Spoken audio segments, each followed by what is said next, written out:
Hello, YouTube. Sidekick here with another installment of It's Not You, It's ME, our series on the DCS Mission Editor.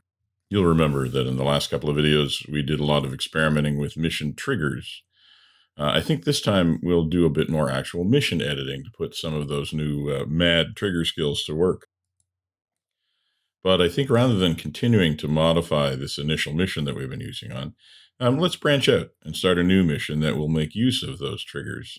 I think I'd like to use the same area of the map and the same basic layout, but let's talk about how we want the mission to go. And I'm just going to grab the whiteboard here and sort of plan out the mission a little bit. I think what I'd like to do is make a ground attack training mission, let's call it. I want to take off from Mosdoc, and I want to go attack some targets just like the last mission. But this time, I think I'd like to randomize the target types and the target location so that I can't be sure of exactly what the target is going to be when I take off. It would be great if after attacking one target, I could reset and generate a new target.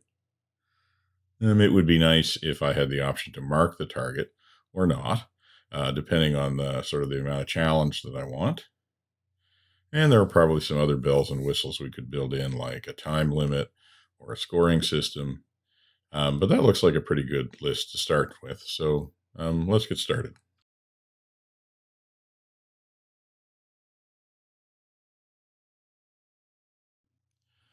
All right, so here we are. So let's go ahead and zoom in on Mosdoc again. So let's take a look at the area here. So there's Mosdoc. As before, we'll put our plane at Mosdoc. We'll take off. And then let's just figure out where we kind of want our targets to be. Last time our targets were here, which is kind of on the front side of the ridge. Maybe what we'll do is we'll put the targets more up on the top of the ridge. And then we'll probably want some kind of, let's see, we'll want some kind of initial point, maybe over the river, which will be the point where we can get the targets to pop up once we know we've taken off and we're all set up. So that looks like the basic geometry we're going to use. Let's zoom back in here and get our aircraft set up. As before, I'm going to use the Su-25T just because I know it's an airplane that everybody who's watching this video has access to. And we can do everything that we want with it. So we'll go ahead and put the Su-25T. And let's see, why don't we start it? Yeah, it's a good spot where we had it last time. So we can taxi out to the runway. We'll start it, take off from parking hot. Then again, guess the thing we have to... yeah, we got to make sure we make it a pilot flown aircraft. So that looks pretty good. We'll taxi out, take off from the runway, and then turn south. And now we just need to figure out where we want to put our targets. And somewhere around here looks pretty good. So let's go through the process of how you set up for a randomized target. And it's random, but it's random within a set that you set up. It's not sort of truly randomized. But what you have to do is you have to set out as many different groups as you want, and then what we'll do is set up a trigger that will randomly choose between them at the time that the trigger fires in the mission. So we do have to set up our own groups. It's just that we don't know which one of the groups will be the one that gets activated. So let's start. Well, maybe what should we start with? Maybe some infantry fighting vehicles. Maybe we'll put some Bradleys down. So a platoon of Bradleys here on the ridge. This little outcropping of the ridge with the trees below it there. And so we just set up the group. And as per usual, you got to remember that we're an ad. Like that's not going to happen often this time. Anyways, let's just put some vehicles out here. I won't worry too much about how they're oriented. Just want to make a little grouping. I want 4. Okay, maybe 4 units in a platoon. Spread across the ridge. Well, maybe 5. I think there's 5 in a platoon. I'm not sure. Anyways, that looks like a good number.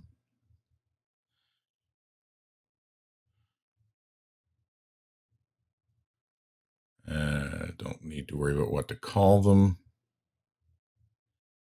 I'm a little worried about how big that is. So let's just take our ruler here and take a look. Yeah, 1,000 feet, 300 yards between units in the platoon. That's probably a little large. So, yeah, so let's close them up a little bit here.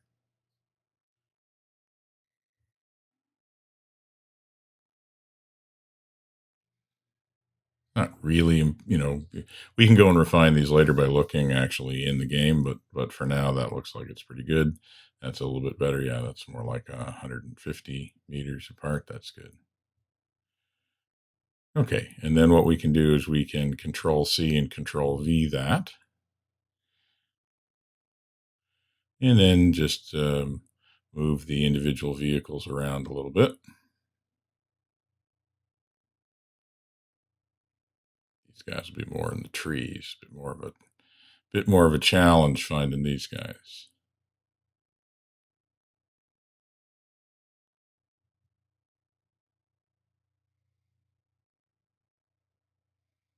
There, that looks good.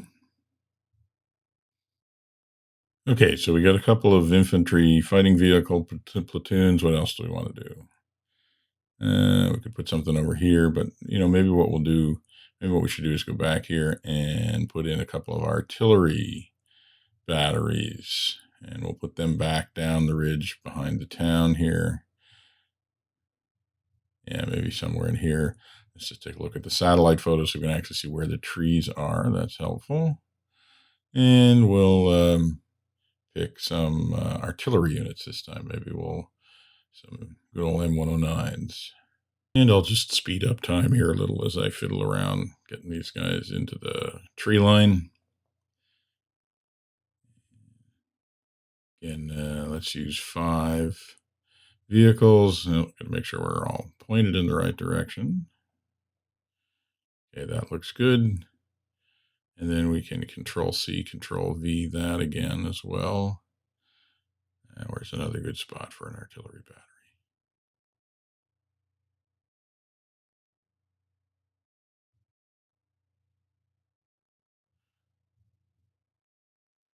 And maybe over here, somewhere around here. So once again, we'll just fiddle them into the tree line. Make sure they're oriented right.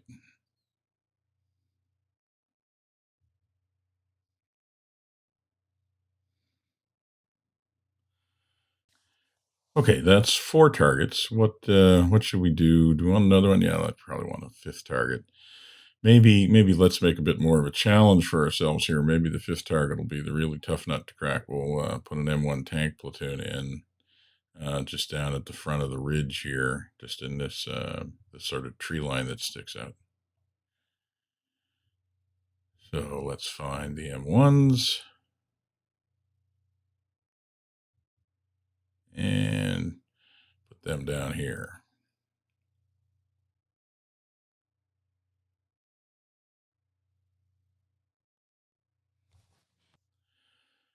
Okay, that looks pretty good. Let's see what things look like zoomed out. Oh, just forgot to make sure these are pointed in the right direction. Need to do that.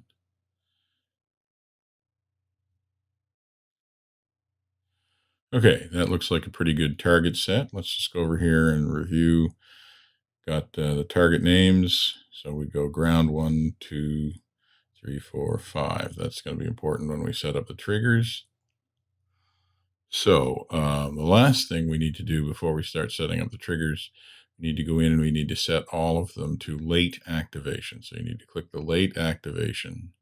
So that means that when the mission starts, none of them will be active. And we want that because we're going to use the trigger to decide which one of them to activate. So at any one time, only one of them will be active, but it'll be based on how we set up the trigger. Okay, so we got the aircraft at the airport. We got our targets along the ridge. So we need to set up some triggers.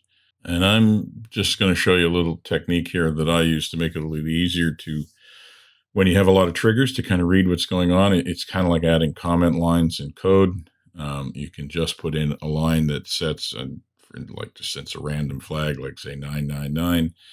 And then you can set it to a different color, and then it basically helps you divide up the trigger set. If you have a lot of triggers, we don't really in this case, but it's just kind of a good practice to get into. So we got an initialize one in case there's anything we need to do to set up the mission.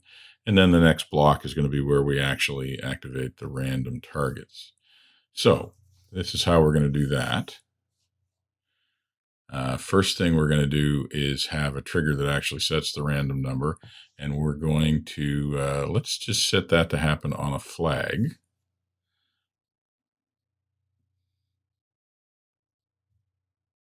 And let's pick flag 10.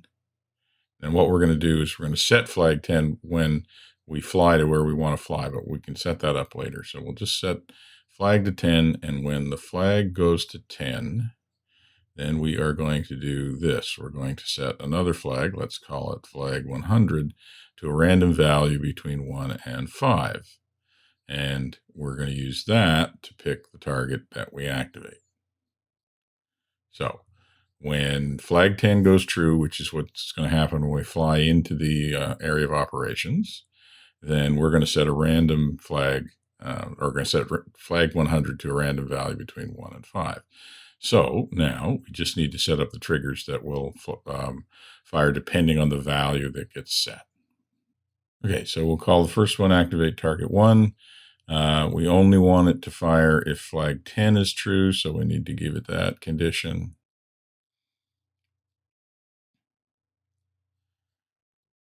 And then additionally, we also only want it to fire if flag 100 is equal to 1. So flag 100 equals 1. And then if that is true, then we want to activate group 1, group activate ground 1. Okay. Now, anything else we want to do there? You know what, maybe let's set a flag 11, so we'll know when the group is activated in case we need to use that at some point. Okay, I think that looks pretty good. So now all we have to do is clone that 4 more times, 1 for each of the targets. So let's just speed up time while I do that. Okay, so when we're done all of this, we'll basically have 5 triggers, 1 for each value of flag 100. And they're basically mutually exclusive because there's only 1 for each value. And so depending on how the random flag is set, we'll get a different target. It'll only be 1 of the 5 that we set. Now, of course, if you want to make a mission with a whole lot more options, you can just put in a whole lot more targets. Okay, so I think that's a good point to save the mission and change its name.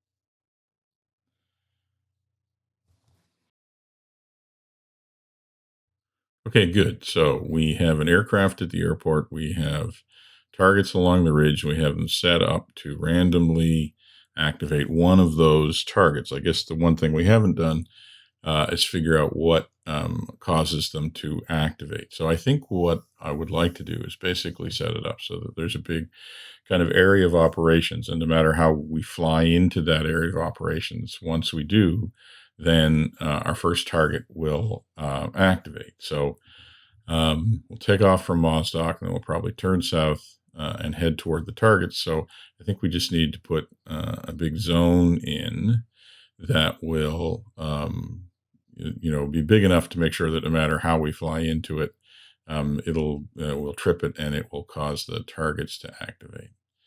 So let's go over here and grab a zone.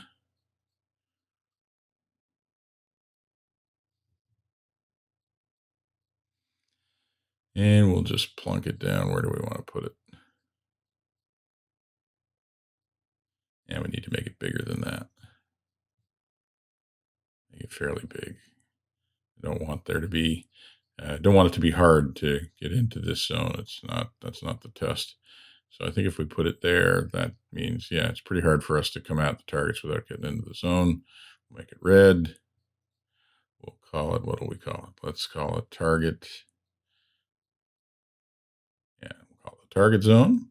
So now that we have the zone, we just have to, well, actually, you know what? Let's hide it. Don't want it sitting there on the map.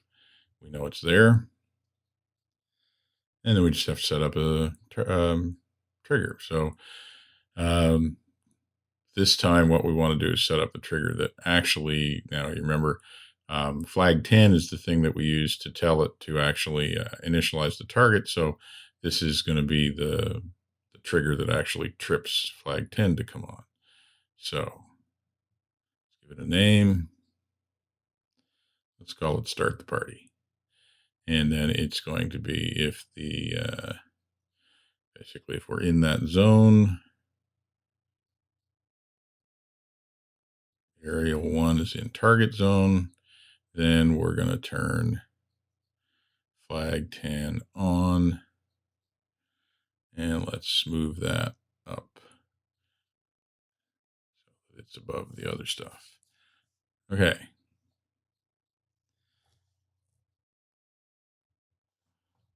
And let's just, that's not really initialization, but we'll just, it's not really activating the targets either. So mission start, why don't we just call it that? Okay. And we'll give it a slightly different color. All this is just stuff I do because it makes it easier for me to keep track of what's going on with the triggers, but you may have your own way of wanting to organize things. Oops, why isn't it letting me add a, I think what I want to do is I want to add a new message that will actually let me know when I've entered the target area. I think we're probably going to want that. So make it message to all. And just to let the pilot know that target has actually been initialized.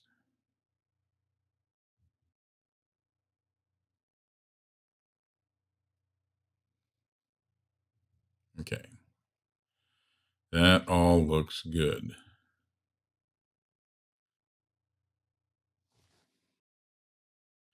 And you know what, for good measure, let's throw in a message after we've initialized the target, just to make sure that that happens. It's a little bit of a debug message, but might be helpful. And so now we're going to make use of the fact that we set that target at flag 11, because if flag 11 is true, then at least one of the targets have been initialized. So then we can write a message saying that the target is actually active.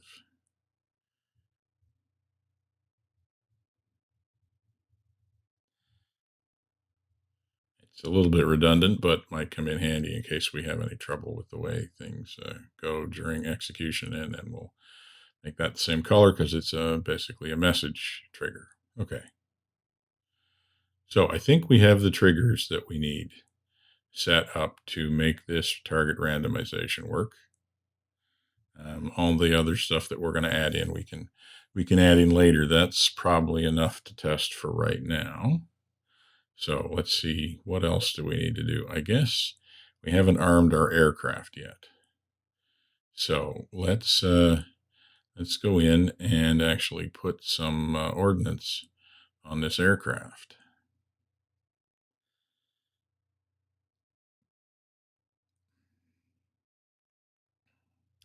Well, and actually, before we do that, you know what? Let's at least give it a couple of waypoints.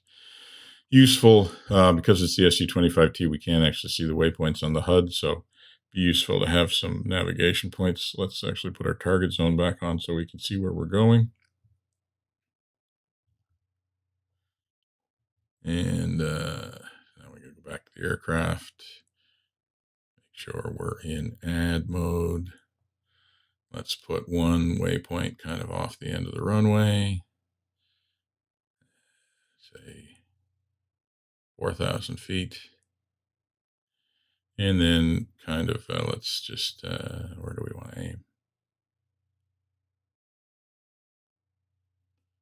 Yeah, so we'll aim off the end of the ridge. So we'll come at the ridge from the west.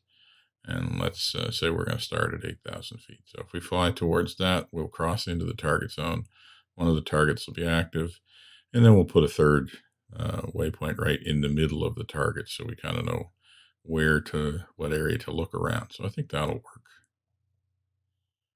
And then we can hide the zone again. Now we just have the waypoints. Okay, now we really do have to put some ordnance on this aircraft.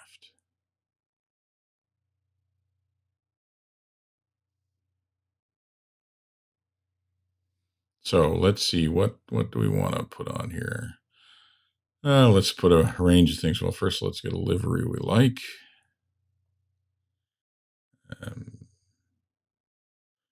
What do we want to go with? Maybe we'll just go with one of the Air Force standard liveries. And I don't like that one. Yeah, that one looks good. Okay, so what do we want to use for ordnance here? Yeah, there's so much to choose from with the Su-25T. Let's think about this a little bit. So we have a variety of targets. We have infantry fighting vehicles, which are kind of moderately armored. We have the fairly lightly armored artillery, and then we got the tougher tanks. Now, I don't really want to carry the Vickers, which is what I'd want for the tanks. Not sure how effective any of the other ordnance would be against the tanks, but it's kind of a question of go big or go home, I think. So why don't we try a couple of S-24s and see how they work out. So grab an S-24 on each of the inner pylons. Pretty sure they'll be fine against anything but the tanks. It'll be interesting to actually see how many vehicles we can get with each one. And then let's go for the slightly smaller rockets, just because they're entertaining. And then we can actually just grab some iron bombs, grab some 500-pound bombs here, 250-kilogram ones, and we'll grab a pair of those on each wing as well. And that'll give us lots of options. And this is something we can adjust as we decide we want to practice with different kinds of weapons. We can just make one small change and put them on. So, but let's just start there with kind of an iron bombing and rockets loadout. And I don't want to get fancy at this point, although we could do that. We could load up with the Vickers and or Vickers. I'm not sure how you say that name in Russian. And we could do more the guided rockets, but for now, let's just go with rockets and bombs. So there we are. We got a fully loaded aircraft. We're going to fly out. We're going to fly into the target zone. We're going to get a random target, and then we're going to have to go look at it. Now, this video has already run to more than 20 minutes, so I think that's about all the time that we have for today. We'll start the next session. We'll actually go out and fly the mission and see how it works. So I hope you've enjoyed this little tutorial on the DCS Mission Editor. I hope you're following along and giving this a try at home. By all means, come on to the Discord channel if you want to talk about how to make any of this stuff work. As usual, if you're enjoying the videos, please subscribe to the channel and like the videos and tell your friends. And for now, this is going to be Sidekick, signing off.